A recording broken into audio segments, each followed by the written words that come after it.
alaikum. God's peace be with you. I'm an American Muslim who follows the Quran only. And this is the translation that I read mostly, Dr. Rashad Khalifa's, though, of course, the Quran in all translations or in the original Arabic is a great blessing. I could find a translation of the Quran which I could read myself. I didn't have to be given anything by experts or by scholars. This translation of the Quran which we have is so valuable because it's so easy to read and so easy to understand. We don't need someone to interpret it for us. We don't need to learn Arabic in order to understand it. I cannot read this translation in Iran, for instance. It's a prohibited translation. Having grown up here, I can't imagine living in a society where what I read, what I think, the way in which I practice my religion, the way in which I live my life is dictated by the government.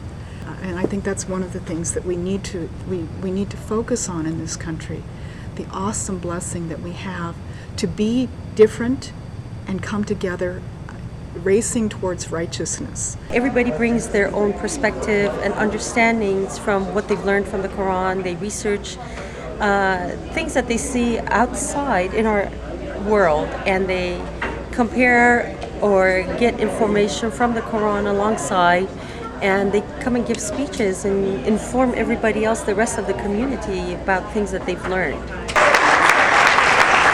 I went like, this is an incredible verse. I mean, there's so much information, such a small number of words, 3 verses. There are many places in the Quran where God teaches us to seek refuge in Him.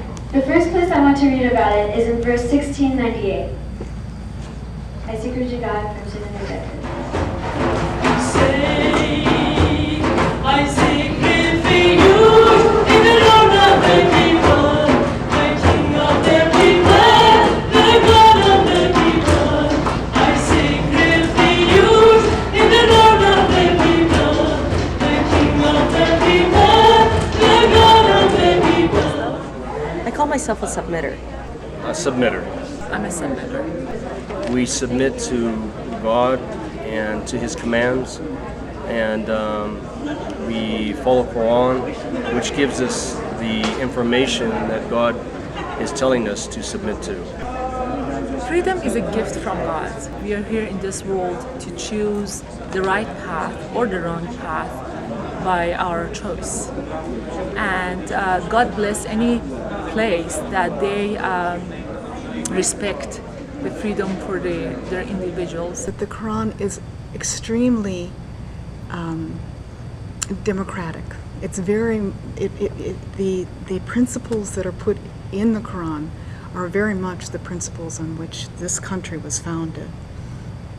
One of the things that I've always loved about the Quran is that it tells me that diversity is a gift, and that one of the blessings in this country is that we have come together and continue to come together as a number of different cultures, races, religions, and that strengthens the country, God willing, if we allow it.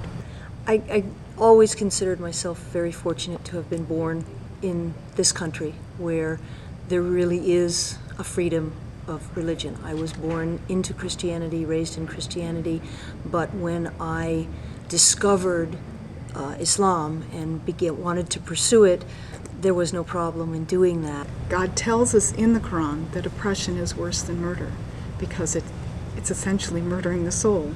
It's keeping us from developing our souls. It's a very important aspect of the Quran and a very important aspect of this country, of the freedoms in this country. There shall be no compulsion of religion. The right way is now distinct from the wrong way. Anyone who denounces the devil and believes in God has grasped the strongest bond, one that never breaks. God is here, omniscient.